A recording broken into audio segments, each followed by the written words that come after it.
संदेह आस्पद कोई भी व्यक्ति है उसका हमने बिल्कुल संदेह के आधार पर हमने टेस्टिंग की है और ये हमारे तकरीबन से बनाना है इस इंडस्ट्री। अभी पिछले 2 हफ्ते से हमने थोड़ा काम किया है क्योंकि अब थोड़ा सा हमारा नैरो डाउन करके जो बाहर से लोग आ रहे हैं सिर्फ उनके सैंपल बनते हैं। इसमें सर हमारे टोटल पॉजिटिव केसेस 42 थे जो रात को 2 बढ़ के 44 हो गए, जिसमें से 31 जो है क्योर हुए और एक्टिव केसेस हमारे जो 12 हैं, जो ये कल तक 10 थे, ये ब्लड टेस्ट के लिए जो हमारा पॉजिटिविटी रेट है सर वो 0.71%, वो स्टेट का हमारा लोवेस्ट है। और इसके अलावा जो हमारा रिकवरी रेट है वो 73.8% है सर, जो स्टेट में हाईएस्ट है। तो ये सर हमारा टेस्टिंग का स्टेटस है। इसके अलावा सर जो हमारा जो बाहर से लोग आए इसमें 1048 लोग जो है हमारे सर चंबा जिले में जो है विभिन्न स्टेट से ट्रेन के माध्यम से बनाए गए। जो क्वारंटीन सेंटर है सर हमारे प्रॉपर क्वारंटीन जिसको हमने कहा था कि जो हमारे बॉर्डर एरियाज में इसके हमारी जो बेडिंग कैपेसिटी है 3000 के आसपास, जिसमें अभी हमारे 109 टोटल की फैसिलिटी है, जिसमें 3035 की हमारी बेडिंग कैपेसिटी, जिसमें एक्टिव हमारे प्रॉपर क्वारंटीन में 20, जिसमें 174 लोग जो सरकार की गाइडलाइंस के अनुसार हमारे हाई रोड सिटीज से या विदाउट पास इस तरह से हमको हमने रखा हुआ है। और इसके अलावा सर हमारे पंचायत लेवल क्वारंटीन है वो हमारे 195, जिसमें 1483 लोग अभी तक हम रख सकते हैं और 2 उसमें अभी तक ऑक्युपाइड और इसके अलावा सर कुछ जगह पे हमारे टॉयलेट्स की फैसिलिटी, जिसमें क्वारंटीन हमारे टॉयलेट्स होते हैं वो भी हमारे टेक सकते हैं। तो इसमें 12 फैसिलिटीज में इंस्टीट्यूशनल क्वारंटीन में टॉयलेट्स की फैसिलिटी प्रोवाइड की गई है। इसके अलावा सर हमारे 60,731 जो कुक फूड के पैकेट्स हैं वो हमने सर बंटवाए हैं और इसका ओवरऑल सर सप्लाई है सर वो जो हमने वो एनजीओ या उनके द्वारा किया वो इसमें अकाउंटेड नहीं है सर, बच्चा राशन उसका सर कोई हिसाब हमारे रखा नहीं है सर, पर वो कोई भी आदमी से हम एश्योरेंस है कि कोई भी आदमी बन सकते। इसके अलावा सर मैं आपको थोड़ा सा बहुत ही ब्रीफ में बताना चाहूँगा कुछ एक ऐसे इनिशिएटिव्स हैं जो हम पोस्ट करते हैं कि हमारे ज़िले में वो बहुत अच्छे से हुआ, इसका काफ़ी अच्छा रिजल्ट भी आया है। इसमें सबसे पहला हमारा ये जब हमारी कोविड महामारी शुरू हुई थी तो उस टाइम हमारी जो एसेंशियल आइटम्स की जो डिलीवरी थी वो सबसे एक क्रूशियल फैक्टर था। तो उस दौरान सर हमारे सब डिवीज़न चंबा से स्टार्ट करके हमारे एसडीएम साहब ने इसमें पूरी भूमिका निभाई और सर एक होम डिलीवरी एक्ट यहाँ पर डेवलप किया। तो उसमें सर हमारे जितने भी लोग थे खासतौर पर हमारे जो बुजुर्ग हैं और जो हमारे घर में बैठे हुए लोग हैं वो जो बाजार में नहीं आ सकते थे, तो उन्होंने इस होम डिलीवरी ऐप का बड़ा भरपूर इसका फायदा उठाया और इसमें हमारे बहुत लोगों को ये राशन मिला। पर अब जब से हमारे बाजार जब से खुल गए हैं तब इसका थोड़ा कम हो गया, बट होम डिलीवरी ऐप से हमारी काफ़ी इसमें लोगों को हेल्प की। इसके अलावा सर जो टेस्टिंग है इसमें हमने 60-40 का रेशो रखा था, इसमें 60% हमारे आई सिम्टम्स वाले थे जो फ्लू भी थे। तो ये भी सर हमें कहते हुए गर्व है कि ये चंबा में जो हमने सबसे पहले किया और आई सिम्टम्स वाले लोगों की कैसे टेस्टिंग की और चंबा में सबसे पहले। नंबर 3 सर हमारा जो बफर क्वारंटीन का कंसेप्ट है ये भी हमें चंबा में और खासतौर पर हमारे क्वारंटीन एकदम शुरू में सर जो इन्फ्लक्स हुआ था उस दौरान जो है ये बफर क्वारंटीन फैसिलिटीज का कंसेप्ट जो चंबा ने शुरू किया और इसमें हमारे जितने स्कूल्स हैं ये हमारे ऐसे बुनियाद और ऐसे बहुत ही मुताबिक ही बने थे। उन्होंने सर ये 3 दिन में सारी फैसिलिटीज जो किया और इसमें रहने के लिए और सोशल डिस्टेंसिंग प्रोटोकॉल ये 3 दिन में इन्होंने सारे नोडल ऑफिसर्स लगा के और सारी की सारी वो ये सब बहुत ही व्यापक 2000 लोगों की फैसिलिटी एकदम से बनाना वो इन्होंने सर बड़े व्यापक तौर पर इसमें मेहनत करके रातों रात ये प्रॉपर क्वारंटीन फैसिलिटीज बनाई और जैसा सर उस टाइम सबसे ज़्यादा लॉकडाउन 1 में जो हमारी सबसे ज़्यादा क्रूशियल चीज़ थी वो एक्सोडस को रोकना, तो उसमें हम बहुत सक्सेसफुली जो है इस एक्सोडस को रोक रहे हैं। और हमारे यहाँ पे जो ग्राफ है जो हमारे इनकमिंग इनबाउंड ट्रैवलर्स की जो ग्राफ है वो बताता है कि हमारी एकदम से 400-500 प्रतिदिन से घट के वो 4 या 5 पर। नंबर 4 सर हमारा जो बॉर्डर मैनेजमेंट सिस्टम है वो बॉर्डर मैनेजमेंट सिस्टम के लिए हमने एक बड़ा व्यापक एक यहाँ पे सिस्टम डेवलप किया है जिसको सॉफ्टवेयर एप्लीकेशन की इंटीग्रेशन जिसमें हमारे बॉर्डर पे हमारी एंट्री होती है उसी टाइम होती है उसमें सारे के सारे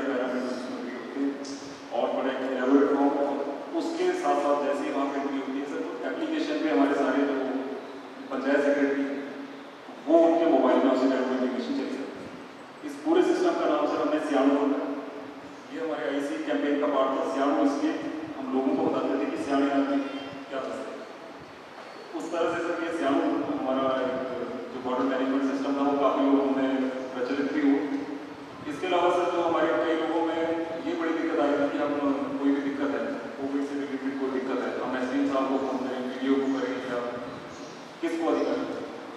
उसके लिए सर हमने एक सारा एक सीमलेस इंटीग्रेटेड एक व्हाट्सएप नंबर हमने इशू किया, जिसका हमने उसको भी हमने सेवा हेल्पलाइन पर होगा। ये बड़ा सिंपल सा नंबर था सर, 9816 कोई भी व्यक्ति इसमें जो है अपना कोई भी समस्या है उसमें डालता था और इसमें इमीडिएटली विदिन 15 मिनट्स उनकी जो रिप्लाई थी वो उनको होती थी।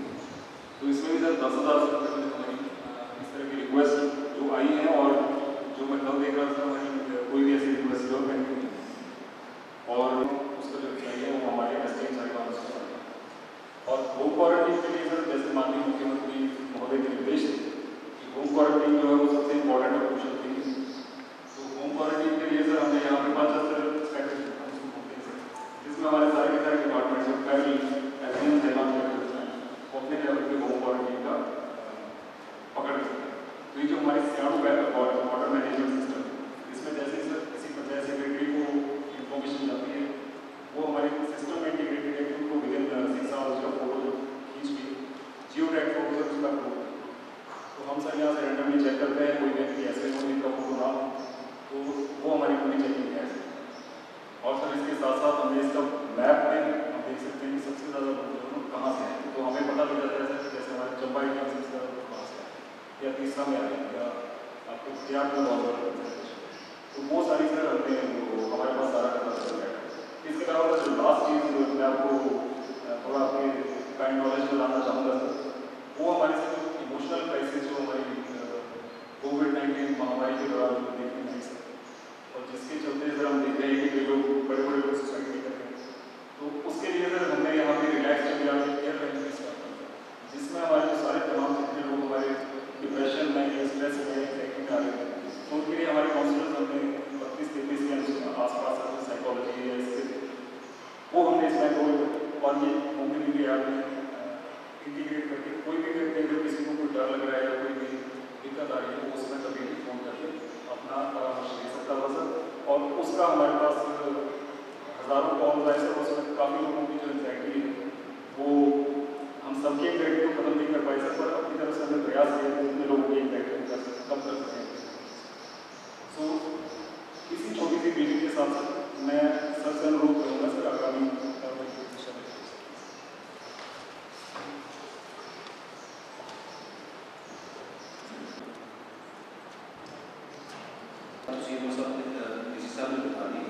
हमारी टेस्टिंग जो बस हमारी मेन जो फोकस कर रही थी स्ट्रेटजी एग्रेसिव टेस्टिंग के ऊपर कर रही थी, बस honestly test probably we were the first to start testing asymptomatic travellers.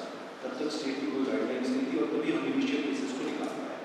Fortunately sir जो अभी तक हमारे 48 केस पॉजिटिव आए हैं वो सभी एसिम्प्टोमेटिक हैं, और अच्छी बात ये थी कि सिम्प्टोमेटिक जितने भी थे वो नेगेटिव आए और हमारे केसेस में कॉम्प्लिकेशन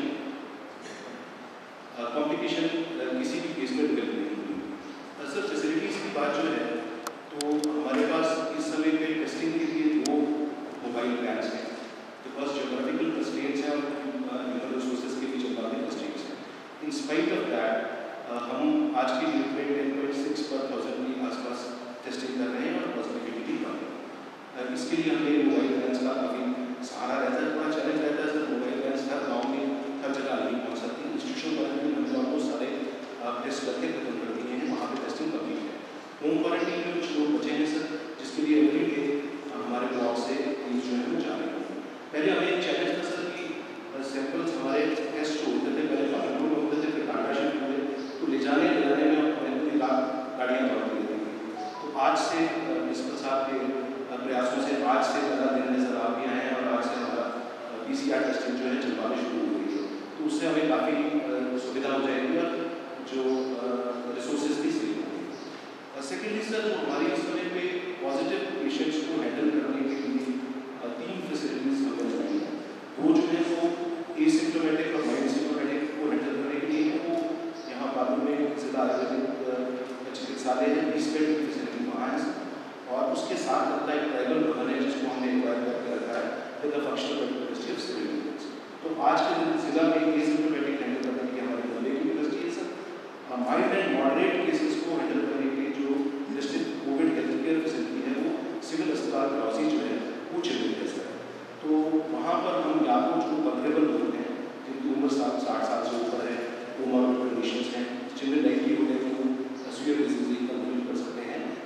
100 से अबव सर्विलेंस है, उनको रखते हैं वो 50 बेड की फैसिलिटी है।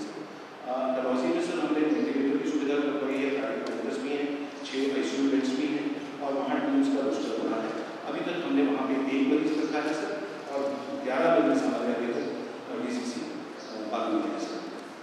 बाकी सर एग्रेसिव IC हमारी कैंपेन चल रहा है, मगर चूँकि सर मैं टीम्स के लिए स्टेट हूँ, हेल्थ वर्कर्स हमारे पास पूरा जिला में 60% से अधिक वैकेंसी है और ये वैकेंसी पोजीशन जो है ईसा और मेरा जो किहार ब्लॉक है यहाँ पर काफ़ी गंभीर है सर, तो उन्हीं लोगों से काम करना पड़ता है। तो सर हम आशा वर्कर्स और आंगनबाड़ी वर्कर्स का भी उपयोग कर रहे हैं ताकि लोगों का सही मैसेज जो है हो जाए।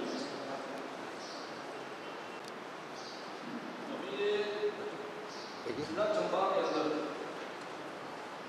कोविड-19 आने के कारण से मुझे लगा कि हमारे पास मेडिकल फैसिलिटी नहीं है, कहीं कम है, हमें डेडिकेटेड हॉस्पिटल्स का निर्माण करना अति आवश्यक है। हमने तो ऐसा प्लान किया है कि हम पूरे चंबा के अंदर कोई 2, 4, 6 ऐसे हॉस्पिटल हैं उनको स्ट्रेंथन कर सकें इस कोविड-19 के बहाने और उसको स्ट्रेंथन करें। हमारे पास सब कोई मरीज जाता है उसको एकदम कांडा भेज रहे हैं, IPC भेज रहे हैं, PGI भेज रहे हैं, इस पर रोक लगे।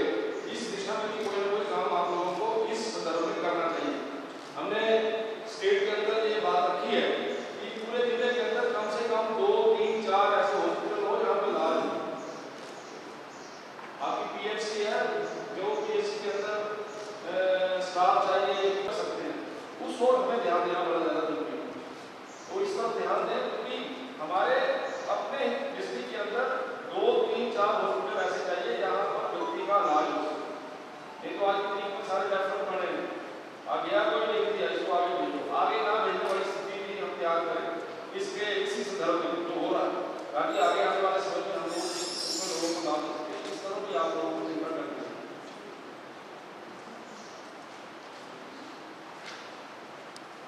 इमरजेंसी में गहन चिकित्सा के लिए जरूरत पड़ती है मरीजों के लिए, वो सब वहाँ पे उपलब्ध है।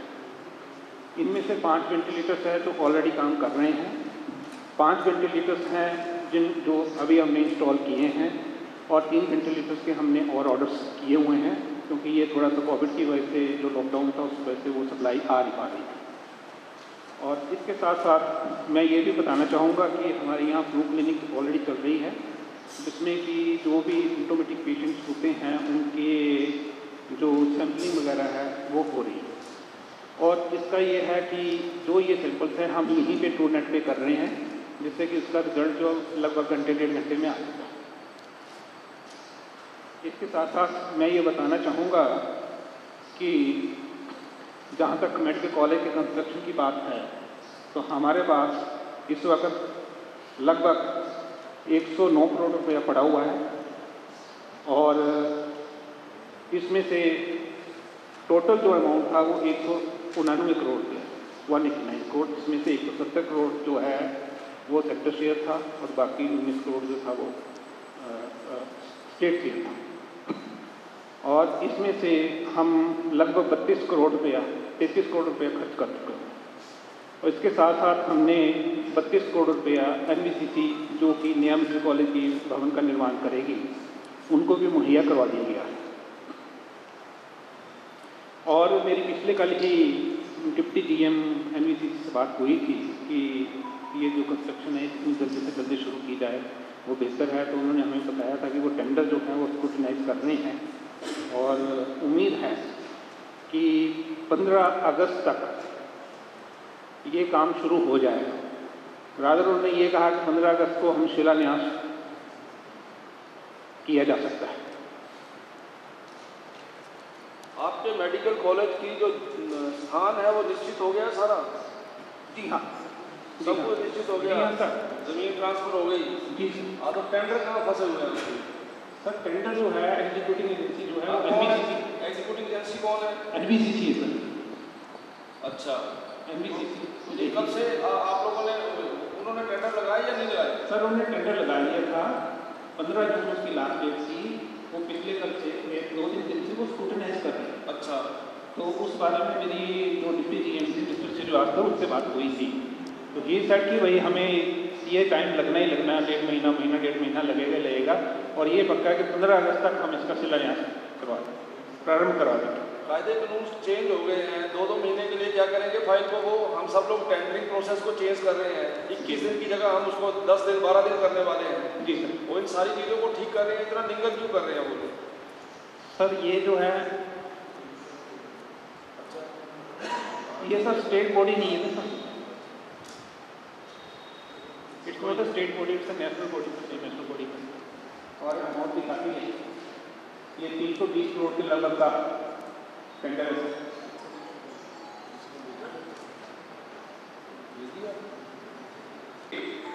Shri DS Thakur ji, SP madam, और आज की इस मीटिंग में सभी विभागों के हेड ऑफ डिपार्टमेंट्स और उनके सहयोगी जो यहाँ पे आए हैं, SDM साहबान, काफी लंबे समय तक मीटिंग चली है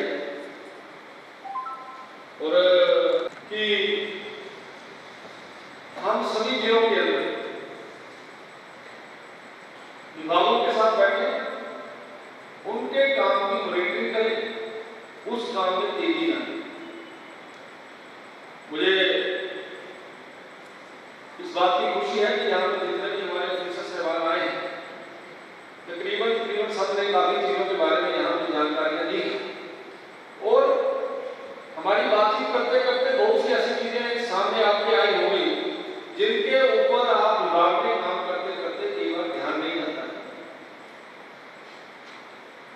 मेरी यहाँ पे मुझे बोला गया था, मैं आप लोगों के बीच में आया, जितना मेरे पास ज्ञान है, जितना मैं जानता हूँ, मैंने कोशिश की है आप लोगों के साथ उसको इंटरेक्शन के माध्यम से बांट करनी। विभागों के अंदर बहुत बड़ा अमाउंट जो है वो बड़ा है, अनस्पेंड मनी बड़ी है। हम आने वाले खर्च कर सकते हैं, आने वाले दिनों में हम कितनी जल्दी से टेंडर लगा सकते हैं, आने वाले दिनों में मेरे विभाग के अंदर जो प्रोजेक्ट आया है उन पंचायतों को लाभ देने के लिए मैं उस प्रोजेक्ट को कितनी जल्दी जमीन के ऊपर उतार सकता हूँ। विधायकों ने अपनी प्राथमिकताएं दी है, उन प्राथमिकताओं के ऊपर मेरी ये ड्यूटी बनती है कि उन प्राथमिकताओं के ऊपर जल्दी से जल्दी ज्यादा से ज्यादा काम करें। और आज हमने सारे कंपोनेंट्स के बारे में काफी अच्छी बातचीत की है और मुझे पूर्ण उम्मीद है कि अगली बार जब भी हम बैठेंगे हम इससे आगे बढ़ेंगे, हम यहीं पर फंस के नहीं रह जाएंगे। और मेरा DC साहब से ये निवेदन भी है, मुख्यमंत्री जी द्वारा की गई घोषणाओं को के ऊपर गंभीरता से चिंतन करें और उसके अलावा जो हमारी स्कीमें चल रही हैं उस स्कीमों की जो स्पीड है वो ज्यादा बढ़े। जैसे अभी मेरी यहाँ पे बात हो रही थी तो जिस समय हमने मनरेगा के विषय में पूछा है तो उसमें बीच में सारे लोग गौण है, साइलेंट है। हम इन सारी चीजों को कैसे अपने वहां पे ला सकते हैं? IPH में क्या हो सकता है, PWD में क्या हो सकता है, सॉइल कंजर्वेशन डिपार्टमेंट में क्या हो सकता है, कौंसिल के अंदर क्या हो सकता है? इन सारी बातों के ऊपर हम लोग अगर चिंतन करेंगे तो मुझे ऐसा लगता है माननीय मुख्यमंत्री जी ने जो दिशा निर्देश दिए हैं और जो गंभीरता उन्होंने इन सारे विषयों के ऊपर दिखाई है तो हम लोग इसमें आगे बढ़ेंगे। क्योंकि आप सब जानते हैं कि इस कोरोना की महामारी में आप सब लोगों ने बहुत अच्छा काम किया, एडमिनिस्ट्रेशन ने बहुत अच्छा काम किया, पुलिस ने बड़ा अच्छा काम किया, ऑफिसर साहब ने बड़ा अच्छा काम किया, डॉक्टर्स ने बड़ा अच्छा काम किया। मेरा आप सबसे विनम्र प्रार्थना है कि हम लोग इस दौर के साथ साथ अपना प्रदेश आगे कैसे बढ़ सकता है, अपने प्रदेश को हम आगे कैसे ले जा सकते हैं, हमें इन सारी बातों को गंभीरता से उसके ऊपर विचार करना है। और मुझे पूर्ण आशा है आज जो बातें हमारी आपस में हुई हैं, किसी को लगा भी होगा तो जोर से बात हो गई, किसी को ऐसा भी लगा होगा कि मेरे को ज्यादा बोल दिया, लेकिन इसके पीछे मंशा केवल एक ही है कि आपके विभाग का नाम चल के लोग ये बात करें कि वहां पे फलाना व्यक्ति है, वो वहां पे एक्शन लगे हैं, वहां पे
चंबा जिला में सेंटर और स्टेट स्पॉन्सर स्कीम्स किस तरह चल रही है?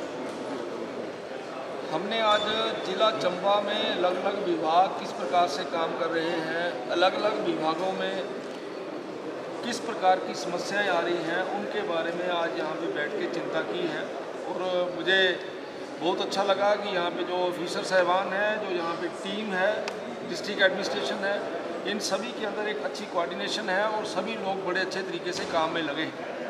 आज जहाँ हमारा आपस में बैठना और आपस में बातचीत करने का केवल मूल एक ही इसका हमारा विषय है कि चंबा का विकास जल्दी से जल्दी तेज़ी से कैसे हो सके। उसमें जहाँ कहीं किसी को समस्या आती है, उन समस्याओं का समाधान करेंगे हम।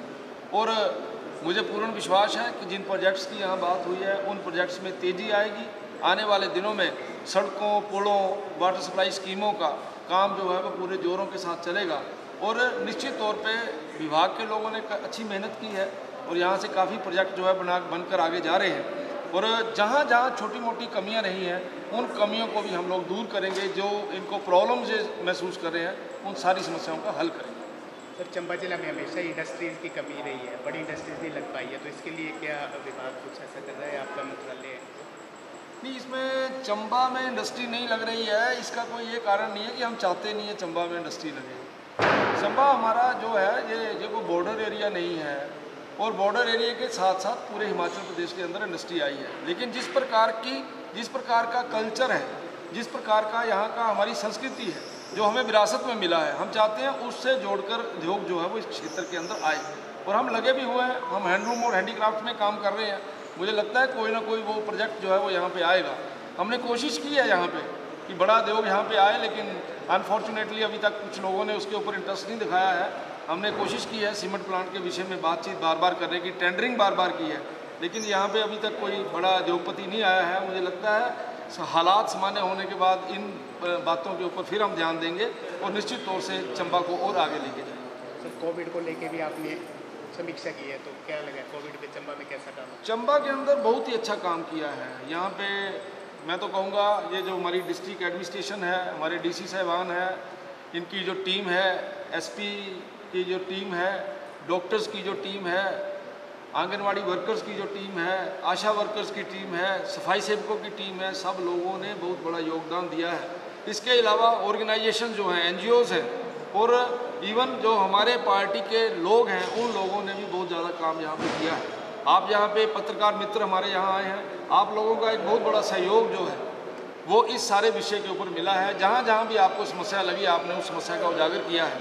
मैं धन्यवाद करना चाहूँगा और बधाई देना चाहता हूँ जो हमारा जिला चंबा की एडमिनिस्ट्रेशन है कि इन लोगों ने बहुत ही अच्छा काम यहाँ पे किया है। और यही कारण है कि चंबा के अंदर मिनिमम केसेस हैं। जहाँ जहाँ केसेस जो लोग बाहर से आ रहे हैं उनको डिटेक्ट किया जा रहा है और बड़ी मुस्तैदी के साथ सारे लोग काम में लगे। पॉलिटिकल क्वेश्चन भी हो सकते हैं, पूछ लो, देना होगा जवाब। दे मामला स्वास्थ्य विभाग का चल रहा है, इस पर क्या कहना चाहेंगे? एक बात आप सब लोग क्लियर करो कि स्वास्थ्य विभाग में कोई मामला नहीं चल रहा है। एक समाचार पत्र ने एक खबर लगाई और उस खबर को लगने के बाद उनके खिलाफ FIR लॉन्च हुई और उस समाचार पत्र ने माफ़ी मांगी कि भाई हमने गलत खबर लगा दी थी, इसलिए किसी प्रकार का कोई मामला नहीं आया है। जहाँ तक एक मामला जो सैनिटाइज़र के विषय में आया है, उस सैनिटाइज़र के विषय में मामला आने के एकदम साथ ही कार्रवाई हो गई है, इंक्वायरी उसकी चली है, जो भी गलत होगा उसको उसकी सज़ा मिलेगी।